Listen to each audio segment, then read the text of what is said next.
इस कार्यक्रम के पुण्यार्चक हैं श्रीमती यशोदा नरेंद्र कुमार कट्टू, पार्श्व फोटोकॉपी एंड कंप्यूटर, बांसवाड़ा।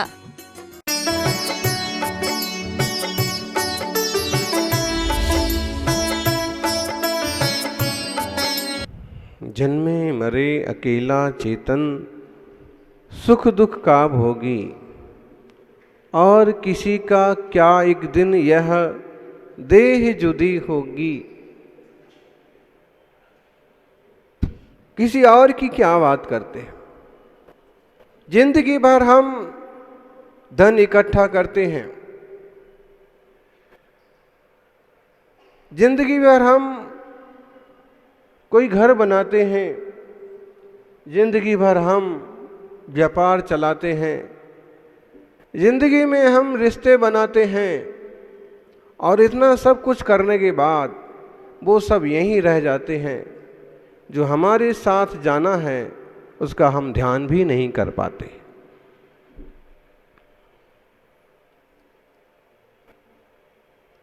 सब कुछ पाने की चाहत में हम खुद को पाना भूल गए।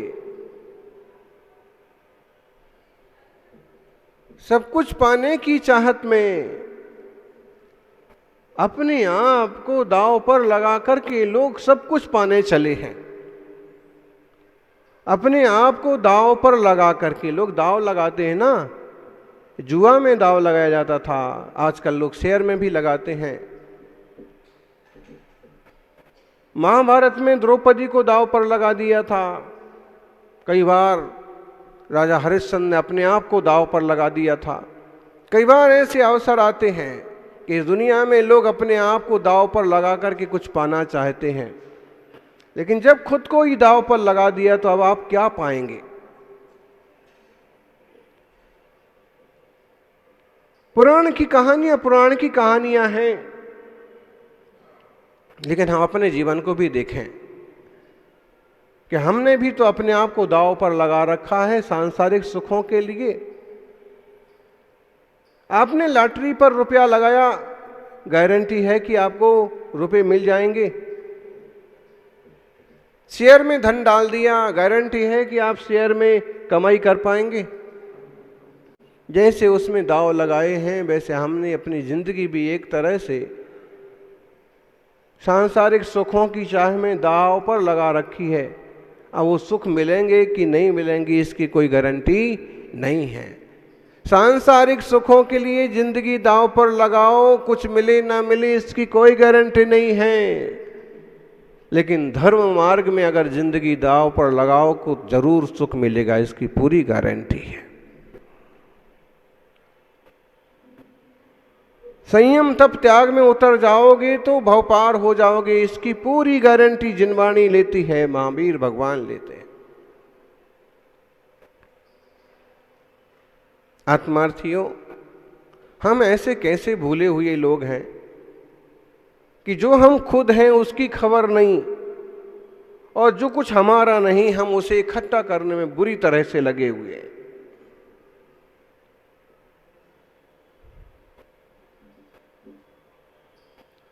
एक जगह संघ विश्राम कर रहा था, पाठ कर रहा था राणा जी की नसिया में, जयपुर में।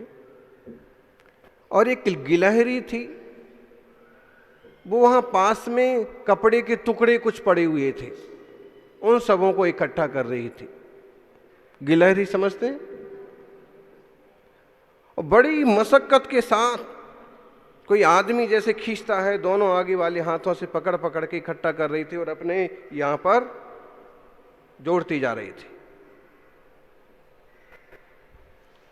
जितना जुड़ गया वो लेके गई फटाफट और पेट पर चढ़ गई और कहीं रख करके आ गई। फिर दोबारा आई, अब की बार भी कुछ मिल गया, रख के आ गई। फिर तिबारा आई तो देखा अब की बार जो है तो बड़ा, कपड़ा तो अच्छा है, लंबा है, लेकिन वो मिट्टी में दबा हुआ है। उसने खूब कोशिश की, खूब उछल कूद की, यहाँ तक कि अपनी पूरी बॉडी की पावर लगा के इधर से उधर उछल करके, और लेकिन वो कपड़ा जमीन से नहीं निकला। चली गई। थोड़ी देर जाके रेस्ट करके आई, दूध पी के आई। फिर उसने कोशिश की, फिर भी नहीं निकला। इधर से घूमती इधर से घूमती। उसका खेल देख करके एक बात तो समझ में आती है कि संसार में किसी भी पर्याय में जीव हो, उसकी वासनाएं नहीं जाती है। आहार, निद्रा, भय, मैथुन और परिग्रह।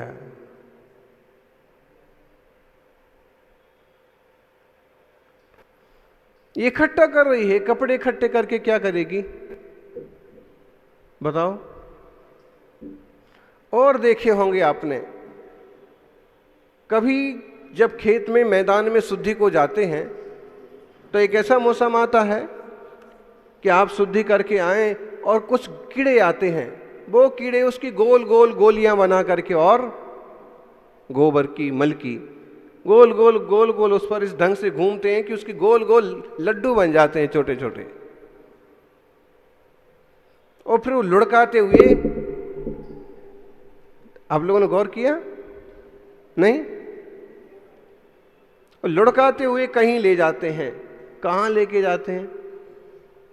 अच्छा, फिर कहीं रख के आएंगे, फिर लड्डू बनाएंगे, फिर लेके जाएंगे।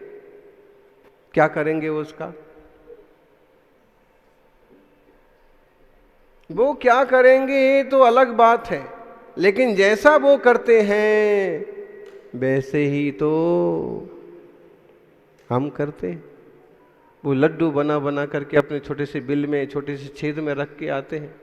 वो चिंदियाँ ले ले करके पेड़ पर ऊपर रख के आते हैं, और हम आई सी आई सी आई सी आई।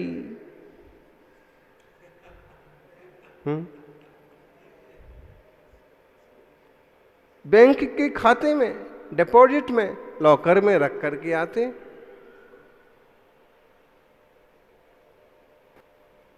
ना उनके लिए उसका कोई उपयोग है। शायद कुछ उपयोग होगा छोटा मोटा, भविष्य के लिए, विश्राम के लिए, घोंसले के लिए, खाने के लिए, शायद ऐसा उनकी योजना होगी। ऐसे योजना हमारी है, लेकिन लॉकर में, बैंक में पड़ा हुआ ना धन हमारे काम का है और न इकट्ठा किया हुआ ये सामान उनके काम का है।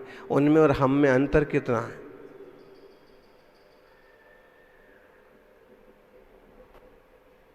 और यदि भेद विज्ञान हो, तत्व ज्ञान हो, स्वरूप की समझ हो, जो वहां बहुत कठिन है और हमारे लिए बहुत आसान है, ये निर्णय होना चाहिए ज्ञानी। अजमेर की आत्मा हो, आत्मा तो कहीं की नहीं होती। यहाँ जन्म हो गया तो यहाँ के कहलाने लगे, अमुक परिवार में जन्म गए तो अमुक परिवार के कहलाने लगे, और अमुक गोत्र में जन्म गए तो उसी के पीछे लग गए। बाकी आत्मा का ना कोई कुल है, ना कोई गोत्र है, ना कोई जाति है, ना कोई नाम है। आत्मा तो ज्ञान घन जानन मात्र है। और इस एक को भूल करके हम अनेक दुख भोग रहे हैं। यानी इस एक भाव में ऐसा संकल्प करो कि अब हमें 2-3 भाव में भाव के पार जाना है। अरे भाई, चलते चलते थकान हो जाती है और एक पेड़ की छाया में बैठ जाया करते हैं। चलते चलते थक जाते हैं तो एक पेड़ की छाया में बैठ जाते हैं, वृक्ष की छाया में बैठ जाते हैं। जिनालय भी एक तरह की वह छायादार वृक्ष हैं कि संसार से थकान लग आए तो भगवान के चरणों में आके बैठ जाओ। मुनि संघ भी एक तरह की छाया है, और इस छाया में बैठ करके थोड़ा स्व का अनुभव करो, थकान मिटाओ और कोशिश करो कि थकान वाले काम से ही फ्री हो जाओ। आया अकेला जाए अकेला, कर्मों का फल तू भोगे अकेला। पूछते ना, वो गीत है, आया कहाँ से कहाँ है जाना, ढूंढ ले ठिकाना चेतन ढूंढ ले ठिकाना। सबको तो जाना, खुद को न जाना, ढूंढ ले ठिकाना, चेतन ढूंढ ले ठिकाना।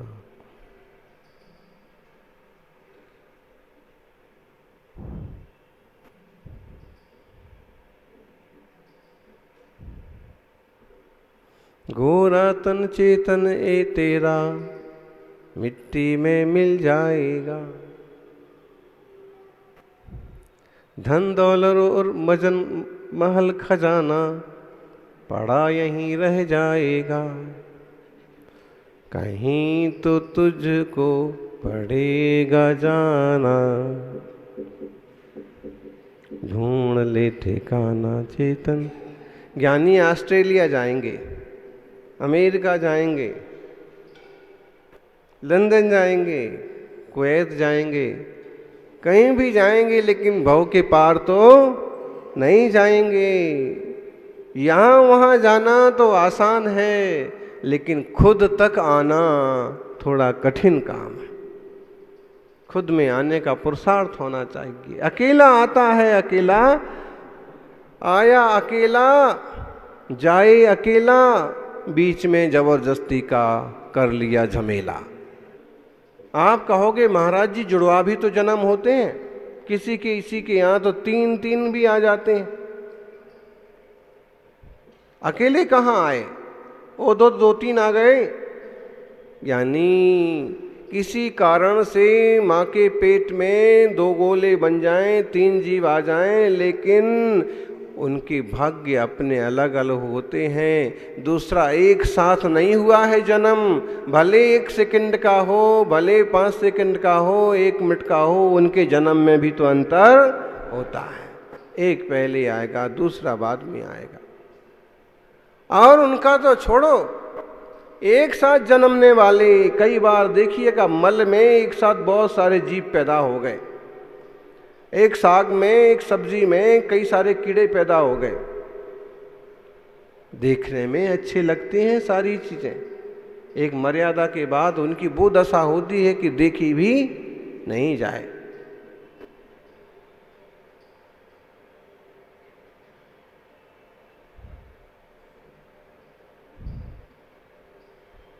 जिस देह से इतना प्यार करते हैं, और अगर इसमें से जीव निकल जाए, आत्मा निकल जाए, तो यूं मिनटों में निपटाने की कोशिश करते हैं। बदबू हो जाएगी, दुर्गंध आएगी। जड़ है, चेतना तो निकल गई। जब तक चेतन है तब तक ये सब तमाशा है। इस चेतन को पकड़ो, तन को मत पकड़ो। तन बहुत आसानी से पकड़ में आता है, लेकिन मैं तन नहीं हूं, मैं चेतन हूं, ज्ञान घन भगवान आत्मा। जीवोदु जम्मदि मरेदि जगम एक को। जीव अकेला जन्म लेता है, जग में मरता भी अकेला है। दुखम स्वहम च परिभुंजदि एक जीवो। दुख सुख को भी एक ही ये जीव भोगता है। एक को गति अणुगतिम च स्वहा स्वहम च। एक ही इस गति से उस गति में जाता है, उस गति से उसमें जाता है, सुख और दुख को भोगता है। एक को ही गच्छति शिवम रणतयेन। और एक ही यह जीव रत्नत्रय धारण कर ले तो मोक्ष भी अकेला चला जाता है। आपके हाथ में है, तमें શું કરવાનો છે? વિચાર કરી લો। આત્માનો હિત,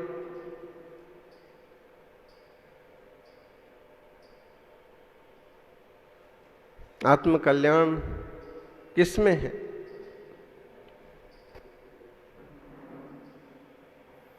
माना कि पूरी दुनिया गफलत में पड़ी है, उन्हें तो बस जो दिख रहा है उसी में मगन है। अपने को पहचानने के लिए कहाँ लगन है?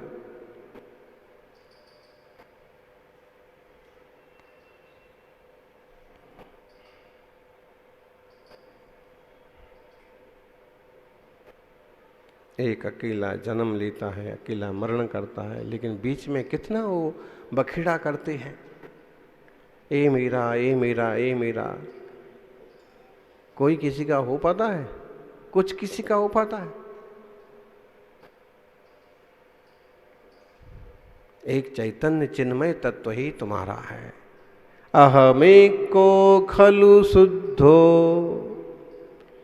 दंसणाणमय्यो सदारूपी न वियत्थ मज्ज किंचिबी अन्नम परमाणु मित्तम पी। एक मैं ज्ञान घन आत्मा हूँ, शुद्ध चैतन्य पदार्थ हूँ, ऐसी दृष्टि करो।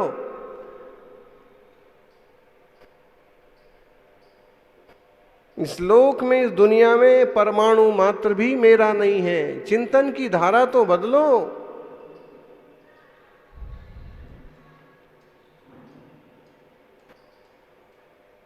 दृष्टि तो बदलो।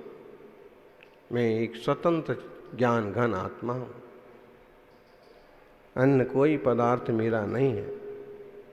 स्वपदार्थ, स्वसमय, जो स्वसमय का अनुभव करते हैं उनको पर समय का अनुभव करने के लिए समय ही नहीं मिलता।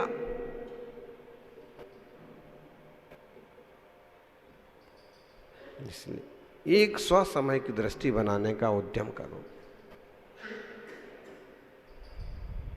मुमुक्षुओं, लोग कहते हैं अगर सब लोग इस तरह से स्वतत्व की दृष्टि करने लग जाएं, वेद विज्ञानी हो जाएं, तो संसार कैसे चलेगा?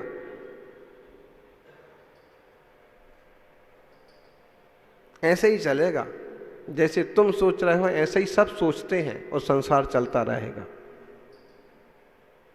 इसमें मत पड़ो कि संसार कैसे चलेगा। एक सज्जन को प्रेरणा दे रहे थे मुनिराज, समझा रहे थे कि देखो अब जंजाल छोड़ो और आत्मकल्याण करो, संयम लो, दीक्षा लो।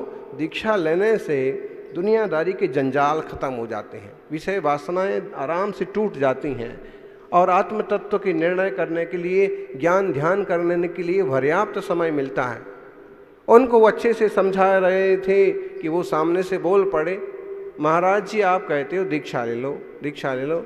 सब लोग दीक्षा ले लेंगे और कौन देगा? ये बड़ी फिक्र लगी है।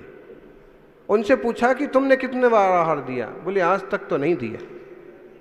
फिर भी मुनियों का आहार हो रहा है कि नहीं हो रहा है? ये फिक्र छोड़ो। तुम अगर रोज आहार भी देते हो, चौका भी लगाते हो, लेकिन संयम की भावना कभी बन जाए तो ये फिक्र छोड़ो। चर्या कौन कराएगा? जब तक धरती पर दिगंबर देवता रहेंगे तब तक स्वर्ग के देवता आकर के भी चर्या कराएंगे। उसकी फिक्र क्यों करते? चंद्रगुप्त मुनिराज उदाहरण मालूम है? यानी श्रवण बेलगोल में चंद्रगिरी पर जिन्होंने उत्तम समाधि साधी, भद्रबाहु स्वामी के चरणों की सेवा की।